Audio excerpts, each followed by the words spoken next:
this kind of conference is very demanding. It takes time to absorb. I remember my first conference, I was overwhelmed with questions and ideas and disagreements. So hopefully that will start a journey. Our idea is not to convince anyone, but just to make you think. That's it. So my presentation is about to save your life. Save your life, okay? So you better take off the Instagram and stop browsing. This is really important. Now, the question is, save your life from what? What I'm trying to save your life from is just a normal life. Okay? I'm going to talk about how to be a hero. I mean, a hero with a cape and everything, and flying in the air and all that. Okay? So it's really a presentation about another layer that I am, from my own perspective, adding to everything that I've learned from objectivism. So let's move back to the slide deck. And you can stay on the slide deck, by the way, for a while. Okay, so what is philosophy?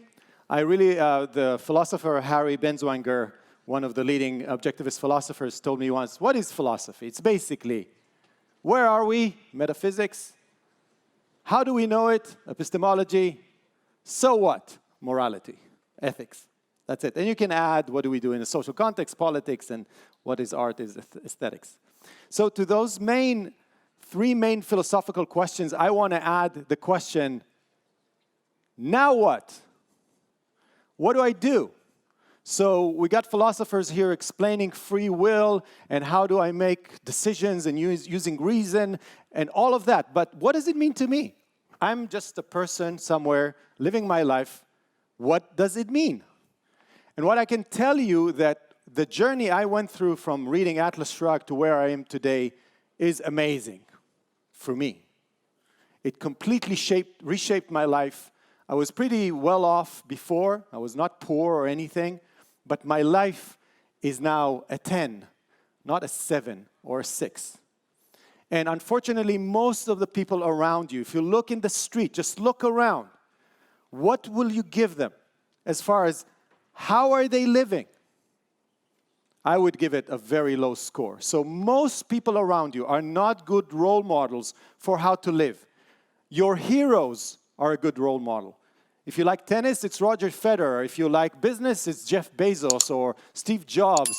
If you like, you decide what you love, and I'm sure there's a hero in your area. That's, for me, is the standard. Philosophy is a how-to guide. And I think a how-to guide is incomplete if you don't translate it to what it means to me. When you buy a new piece of equipment, it comes with a how-to guide, right? User manual. You didn't come with one. That is what philosophy is about. Not only you need to understand philosophy, you need to create your own how-to because you're the only one person who will ever exist that is you. That's the thing about human beings. There's no one else like you. So it's true that philosophy tries to understand what's common for all of us. But you have to add another layer, which is, and who am I? How do I take all of those principles and make my life the best it can be? So I'm not a philosopher. I'm just an engineer that really likes to take ideas and build stuff. So I took those ideas and I built my life. And what I did in the process that I want to share with you is a set of ideas and principles and concepts to help you get closer to realize what is the heroic life that you can be. So what I want you to do is to take out your phone right now, or if you have a pen and paper, some of you take pen and paper, which is actually better. But I want you to take out your phone and open an app that is a notepad or something you can write something with. Because I want this to be interactive. I want you to get something out of here that will stay with you and you can do something with it. Okay, so make sure you can write. Because I will be asking you a question and I'm going to give you a little bit of time to write answers that then I want you to go back to. And feel free to raise your hand. If you don't understand or if you want to ask a question or something, I will stop and make it interactive. Okay. What is happiness? What is it? If you don't understand a term clearly, it means that you cannot think clearly about it because our tools of cognition and thought are words, concepts. And when I say to people, what are you trying to be? They say, happy. What does it mean? How does it look like? What does a happy person look like? Can you give me an example? And then they start, people are saying, yeah, having a good life, being on the beach, having fun. Some people say being around friends, being in a party, being a parent, creating a family, loving your loved ones, and some will tell you, working. I love my work. I want to create. I want to do things. And all of those are great answers. You do want relationships. You do want a career. You do want money. You do want a vacation. So when I'm talking about happiness, there are many elements to happiness. I basically boil it down to 4 things. Okay? It's your health, which is what am I doing to keep my body healthy so I don't die? Okay, so nutrition, exercise, all of that. It's my career. What do I do most of my life, which is work? Relationships. Within that, my romantic relationships, my friends, and many other relationships. And 4, I would call finance and money, which is how do I create the wealth needed that will enable me to do what I want to do. Those are the 4 elements that I focus on in what I say my domains of happiness. The one that I think is the most important of all, I'm going to talk about it, is career. What are you going to do that is worth your life? Because that's exactly what it is. You're going to spend most of your time, let me give you, realization, not with your wife or your husband or your kids. You're going to spend most of your life doing something which is called work or a career. Hopefully a career, not just a job. Ayn Rand, for me, is such a genius because it's like a physicist that expanded to all worlds of physics and integrated everything together, like an Einstein to a Newton is what Ayn Rand, for me, did to Aristotle. And with that, she gave a definition that helped me so much to understand what am I after. And her definition of happiness is that state of consciousness which proceeds from the achievement of one's values. Seems pretty simple, but it's very profound. This jumps a little bit. Yeah. Happiness is a state of consciousness. Okay, happiness is what this thing is in a specific state. It's a long-term state. It's not like I'm having pleasure right now, I'm having a good meal. That's pleasure. A state of happiness is me waking up every morning, jumping out of bed, doing my exercises routine, can't wait to start the morning because it's amazing. I'm going to do what I love. I can't wait to get out of bed. I forget to eat sometimes. I can't get excited about the ideas I have on how to materialize my passion in so many different ways. That is a state of consciousness. But it requires a value or a specific goal and the process of achieving it. So let me, as an engineer, I like to simplify things in diagrams. It means that you have to have values, then you work to achieve them, and the output is happiness. You cannot actually get happiness if you don't have a prerequisite of something you want and then doing something effective to try and get it. Then you get happiness. Okay, so what does it mean? I actually need to discover, I think it's a discovery process. What do I want? And I'll talk mostly about that question. What do you want? And most people go through their whole life, not stopping for a second to ask themselves, what do I really want? They just go from one decision to another decision, not knowing, because of all kinds of ideas that was, in a way, they sucked from their culture or their parents or whatever it is. They never stop to think about what do I want. So it's a discovery process. Then you act, and action is super important because I'm not saying stay in your home, in your sofa for the next 3 months and think. Action is a component of happiness. You have to act on things in order to achieve happiness. And then, even the process of enjoying happiness is something people don't think about. Okay, so I want to be a medical doctor. I'm going to go through medical school. I'm going to become a medical doctor. I'm going to practice it. Now what? People forget to enjoy the fact that they're happy. And if I'll have time, I'll talk about the process of just capitalizing on your happiness, living life. So I thought, we're going to do that. Everything's going to be great, right? That's me in a perfect world. Figure out the formula of happiness. It's really fun. Let's start the process. What I found out is that it's a little complicated. Specifically, this part. Specifically, what do I want? So I want to give you the definition of Ayn Rand of what is a value. What is that thing that you want? She says value is that which one acts to gain or keep. By that she means it's things that you want to acquire, new things, or keep, like my life. I want to sustain a relationship.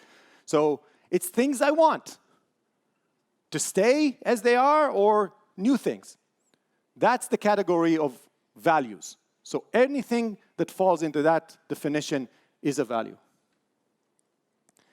But the question remains, where do I get it from?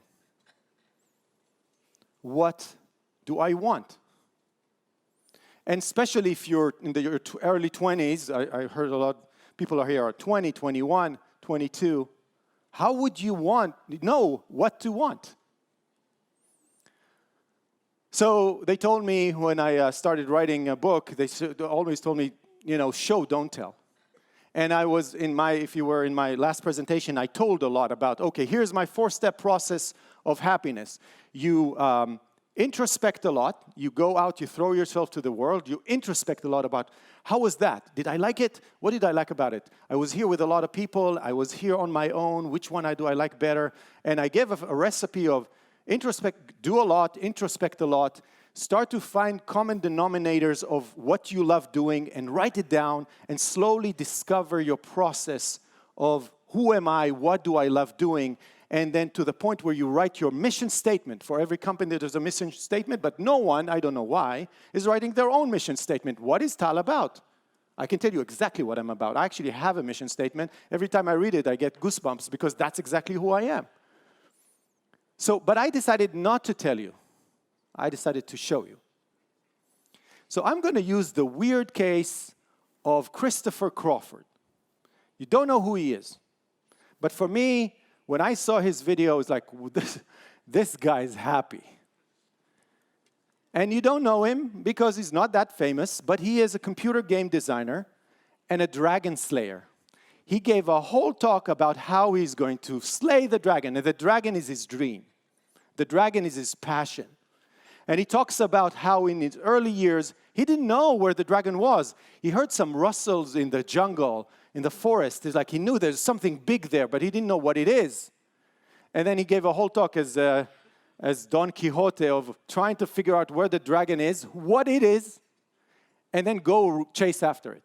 So I love the way he did it. So what I'm going to do in this presentation, and you can ask me a lot of questions about the content. I'm going to focus in showing you rather than telling you, is I'm going to show you clips of his presentation, and then I'm going to ask you questions. I want you to write down your answers, okay? So this is how I decided we're going to run this. So here is the first part of how he starts describing his career.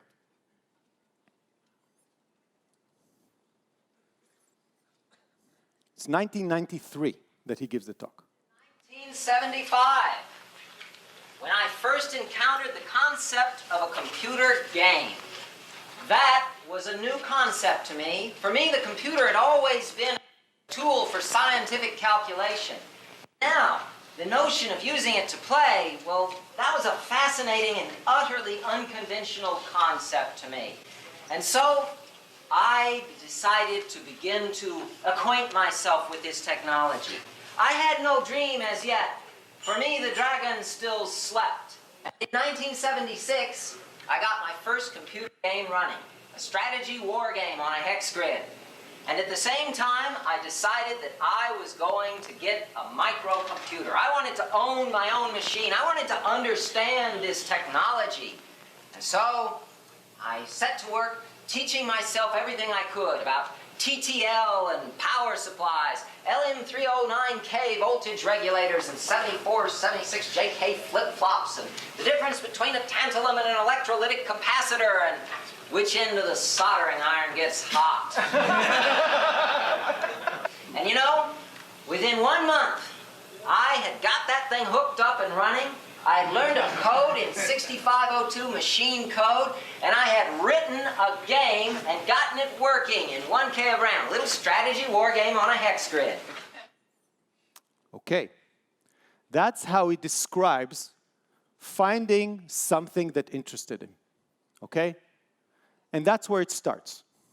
So the step one that I want to go with you, and I want you to write it down, is really finding and acting on some area of passion. I want to ask you, was he excited? Very excited. Was he motivated to act? Yes, because he found it really interesting. Did he act on his passion? What did he do? Bought a computer. Who's buying a computer, a personal computer in 1975? That's outrageous. You have to really, literally put it together. Nobody sold those things. So he put it together and found out which side of the iron is getting hot, right? And did he know exactly what he wanted to do with it? Exactly what do you do with a computer? He didn't know. The idea of having this thing called a computer, not just crunch numbers, but having a game on it, wow, that's an interesting idea. He did not know what he's going to do with it and how. He just thought about this idea, and it motivated him. It's like, I find this really interesting. I don't know why, but it's really interesting. I don't think that he had a clear purpose, but it was a hunch. It was like, that thing, that direction. That's what I like. What exactly am I going to open my own company and put computer games are going to be adventure games or... No, he didn't know. But he started acting. He's like, I'm smelling something. Something's good that way. I'm going to go that way. I'm going to act. I'm not going to sit on my butt. I'm going to start acting. I'm going to see where it leads me. So here's the questions I want to ask you. What is exciting, important, and meaningful in this world for you? What are you passionate about? Just write a sentence. Whatever comes to you. You can think about it for a minute. What is it?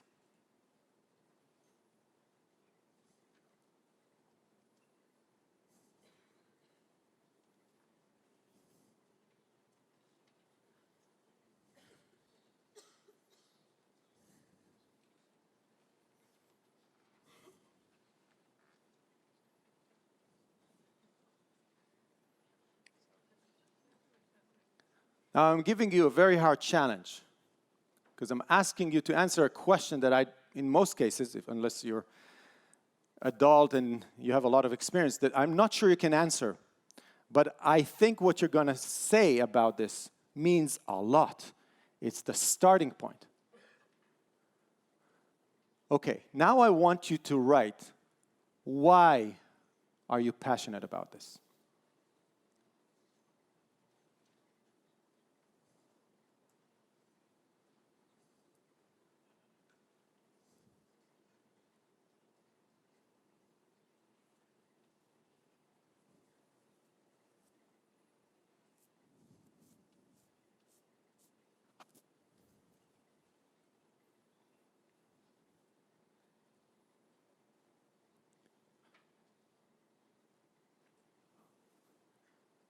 Answering the question, why am I passionate about it, is even harder.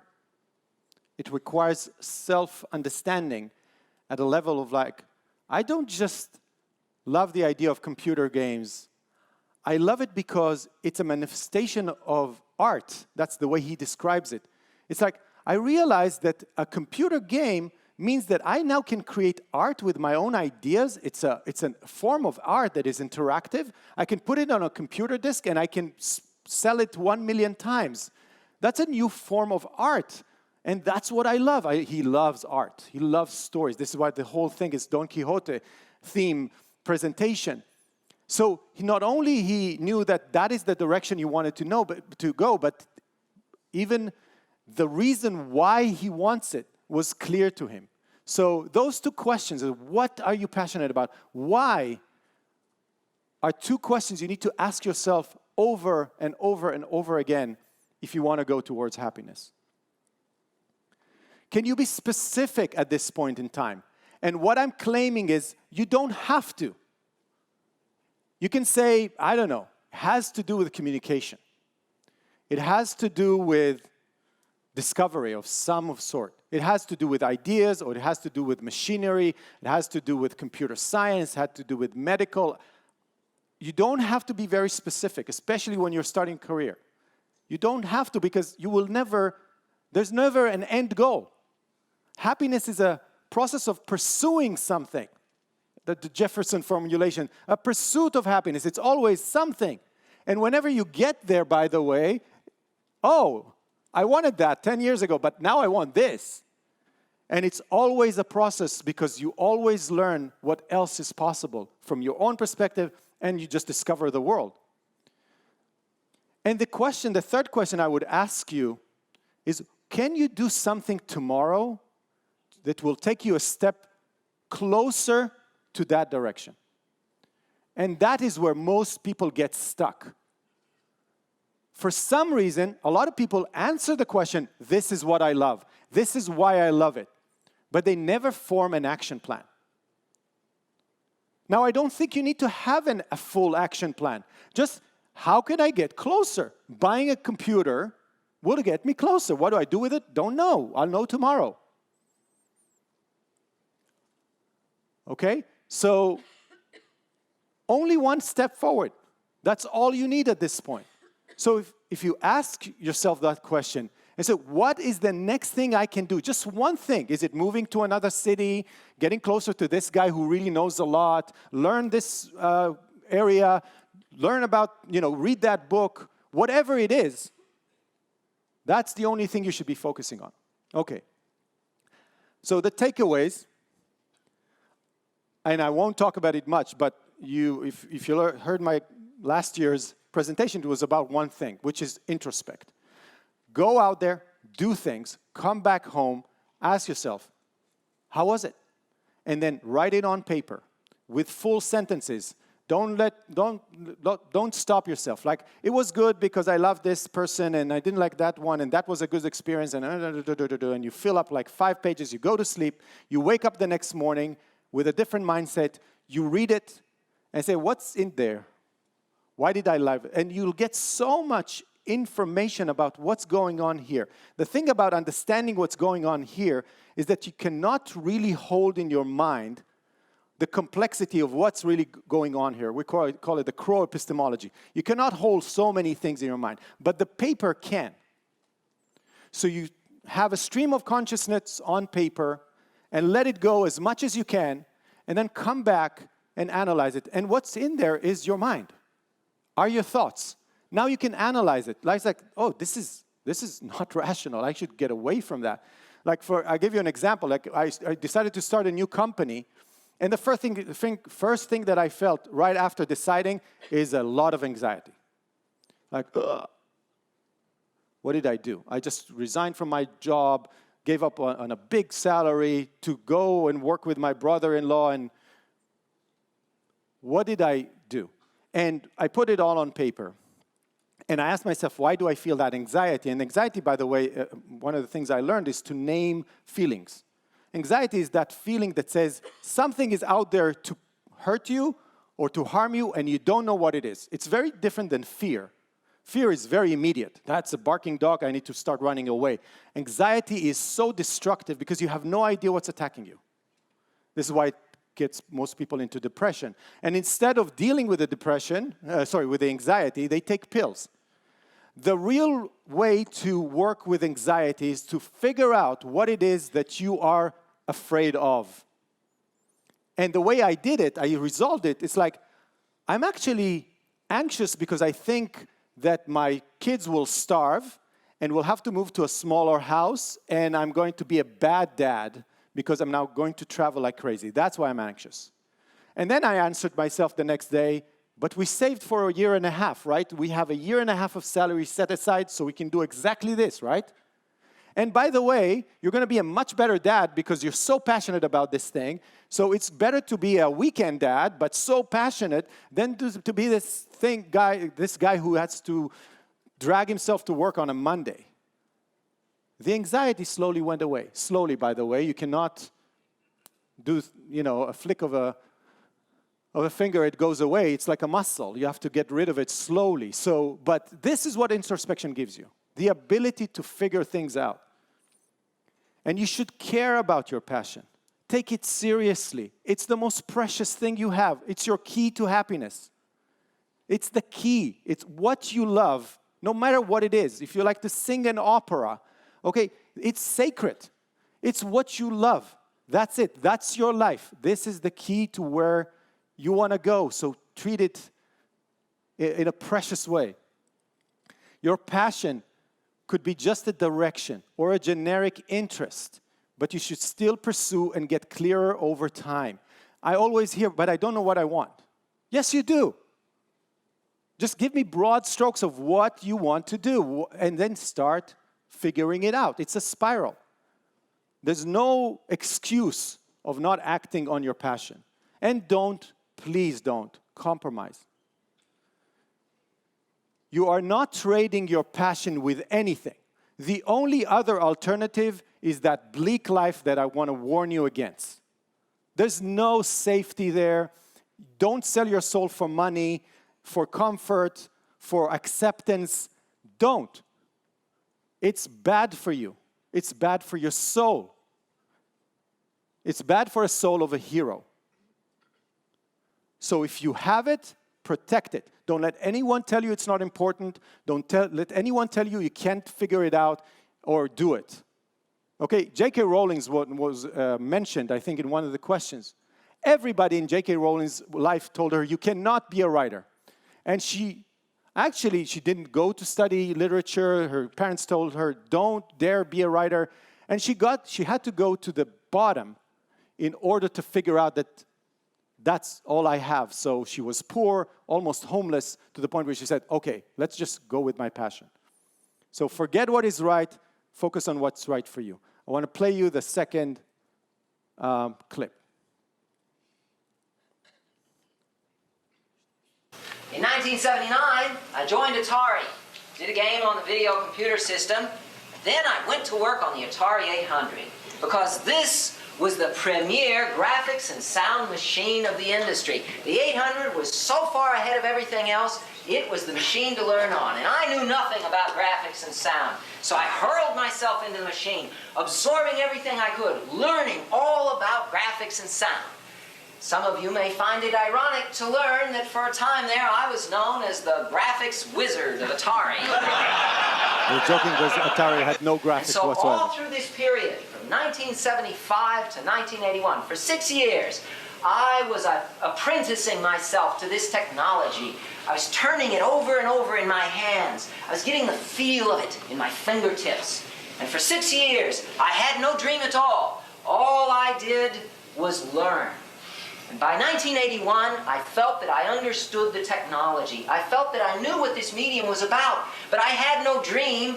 I couldn't see the dragon, but by 1981, I could hear him thrashing about in the forest. I knew he was out there somewhere. I knew he was big, whatever he was, and I wanted to find him. Okay, so let's learn from what he did, right? So why did he join Atari? Why the Atari 800 project? Because it was the best thing ever. So he figured out a way to get close to Atari, get accepted, and work on the project that was like cutting edge in what he was interested in. By the way, I don't know if you noticed, but he changed his interest completely. It was coding, and suddenly it's what? Graphics and design? How did he get to that? he didn't know that computer games, graphic and design existed. So he had to get into Atari, and it's like, whoa, this is much more interesting than this. I'm going this way, right? So think about your journey as, like, you know, a process of intersection where you just, oh, I want to go right. Okay, now I'm going to let, it's really getting in more and more specifics into what you want to do. Did he get paid learning for 6 years, from 75 to 81? Did somebody pay him a salary? Yes. He figured out not only how to learn from the best in the market, but to get paid doing it. That's smart. Okay? And did he know, again, what the dragon is? The big dream? No, he heard him thrashing out there in the jungle, so he knew it existed. But again, that's what it is. He spent 6 years of his life going through the sound of the dragon to the direction where the dragon was. So, the question I want to ask you, can you think about where you can learn more about your passion? Write one thing in your, is there anyone you can learn from about your passion? If you're playing tennis, maybe it's Roger Federer. If, you know, whatever it is, can you figure out, somebody doesn't like Roger Federer there? Nadal, okay. Oh, Djokovic. Sorry, Djokovic, of course, Novak. Go learn from Novak. He's really the best at this point. That's true, yes, you're right. No question about that. He's crushing everybody else. But who is that person, who is that institute where you can learn? My son wanted to be a character designer from the age of 3. And when he was 17, we sat together and said, Ron, why don't we just go for the best institute in the world? Can we do some research? And we figured out that there's a place in California that is #1 in the world in character design specifically for gaming. He's there right now. I should not disclose too many personal details here, but he's very happy. Very happy. He sleeps for 4 hours a day, I think, with how much they make them work. Who is the best in the world at it? Can you get closer to that people, to that environment? Can you do it? It is possible. Let me give you another hint. Those people are waiting for you. They are waiting for excited people who are passionate about what they're passionate about. And by the way, if you write them an email, they will answer. Jeff Bezos answered my email because I was startup. I said, Jeff, you know, we have a conference in Chicago. It's all about entrepreneurship, and it's about sales and marketing, and you're my idol, and I want you to come speak in my 20 people conference in Chicago. Will you come? And he answered, like, I'm really excited that you're excited about this. This is awesome. Honestly, my time doesn't allow it, but good luck. That was great. The conference was great because he answered it. I got so motivated. Anyway, can you somehow get paid to learn? That's another important thing. Can you figure out how to make a living while you're learning?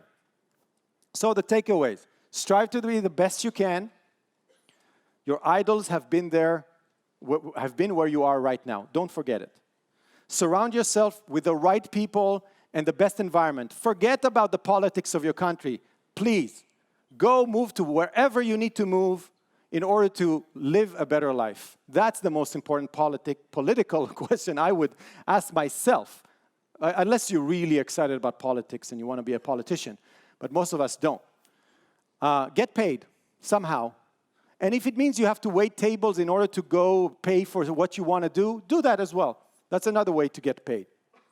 Now, before I play the next tape, Alan Kay, that he's going to talk about, is the guy, or one of the guys that invented object-oriented programming. It's a breakthrough. The guy is a genius in computer science. So he's going to talk about how he got to work with him.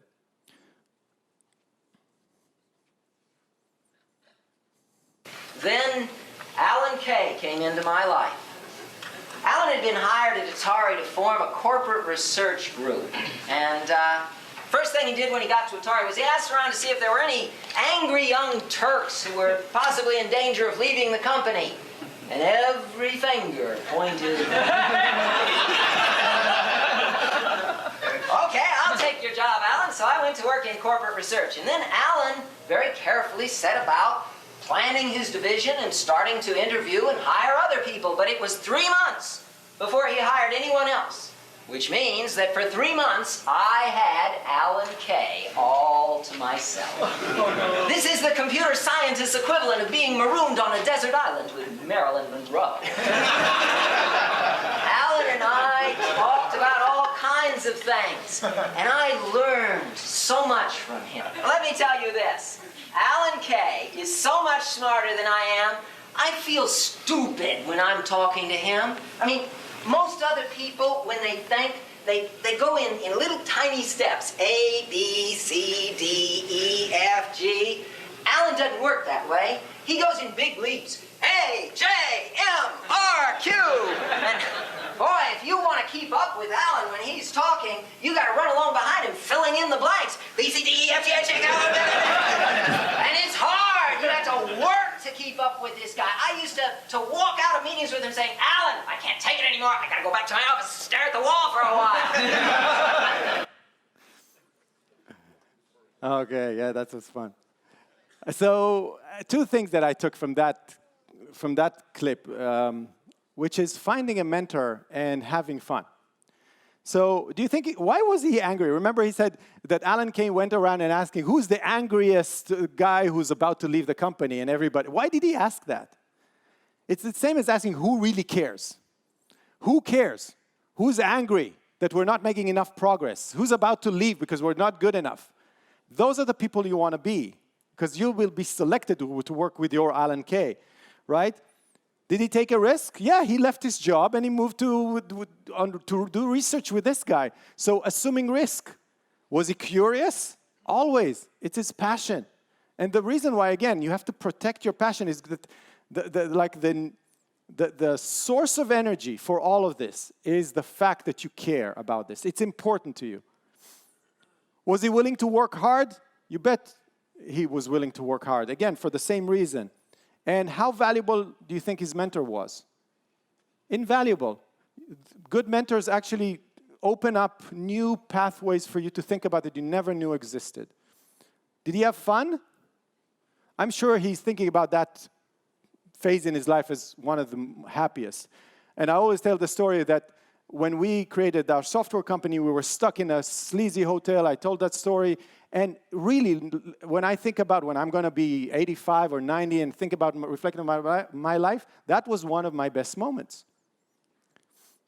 Okay, so can you find a mentor? Can you name someone who can teach you, who does what you want to do better than you, and can you get closer to them? Who can be your mentor, right? Who can help you get motivated, push through when it's really hard, and be accountable? Who's going to be your success team? The idea of a success team is not known.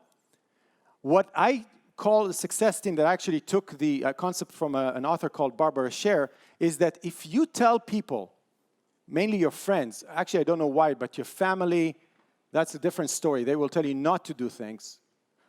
But other people, strangers, you tell them about your passion, they get excited. And if you can find 5, 6 people who are willing to be your success team, you tell them what you want to do, and you make them make you accountable for actually acting on this. So you meet every other week, and it's like, this is what I did. And they say, are you kidding us? Because you told us you're going to do this and this and this. Why didn't you do it? And they really care, because they want to see you succeed. And you can be their success team. So use that mechanism. I can talk more about it if you guys want to ask me in the Q&A about that mechanism, but you need other people to help you push through. You know, you have Howard Rourke, if you read The Fountainhead. He's an idol. He doesn't need anyone. Sorry, I need some help from time to time. So get that. And can you remind yourself to have fun? Because while you're figuring things out, you're getting older. And as you figure things out, in the end, you will die. So if you're all like, oh, 10 years went by and I was suffering. Somebody asked me, oh, what do you think about those people that tell you just save enough money to the point where you have passive income and then just have enough money so you can do whatever you want? I think that's stupid. Yeah, first you die before you can do it. Secondly, you're just having a miserable life. Trying to work as hard as you can to save, doing something you don't want to do. Money is not the goal. try to figure out how to get paid enough to eat and drink and have somewhere to sleep. That's the minimum, because what's really important is that thing you're doing, right? So it's not a lot, and I'm telling everyone, nobody here is going to die from hunger. Okay, so stop worrying about money. So the idea of dreaming well, one last one that I want to show you is how he describes dreaming well. And one of the things that I learned from Alan was how to dream well. You know, before I met Alan, I dreamed like most other people, and most people dream in a very shoddy fashion, very lazy dreaming. Good dreaming is hard work. It takes energy and talent and experience, but mostly work. And one way to understand dreams is to think of them as existing between two extremes, fantasy and planning. Fantasy is the free indulgence of human desire, unconstrained by the crass limitations of reality. Whereas planning, it exists entirely in the world of reality. When we plan, we have a narrow objective that we've already boiled our desires down to a specific objective, and then we create a sequence of steps that will achieve that objective, and it all lives and breathes the air of reality in it. Because there are lots of people who can fantasize, and there are lots of people who can dot I's and cross T's. But people who can do both well at the same time, people who can keep their eyes on the stars even as they walk without tripping across broken ground, such people are very rare, and it takes work. Very profound. So living a dream is hard work. It's not a fantasy, it's actually a plan of a fantasy. And you have to work really hard to get there. And you might not get there. You'll never be the best tennis player in the world. I'll never be as good. But I'm going to try my best. And the question is, are you ready for it? Because what it takes is inspiration, dedication, clarity of thought, and a lot of skills, introspective skills of knowing what it is that you want, why you want it, how to get there, who to learn from, and all the questions I've asked. I want to finish with a very powerful statement or quote from Ayn Rand in Atlas Shrugged. Do not let your fire go out, sparked by irreplaceable spark in the hopelessness swamps of the not quite, the not yet, and the not at all. Do not let the hero in your soul perish in lonely frustration for the life you deserved and have never been able to reach. The world you desire can be won. It exists. It is real. It is possible. It is yours. Thank you very much.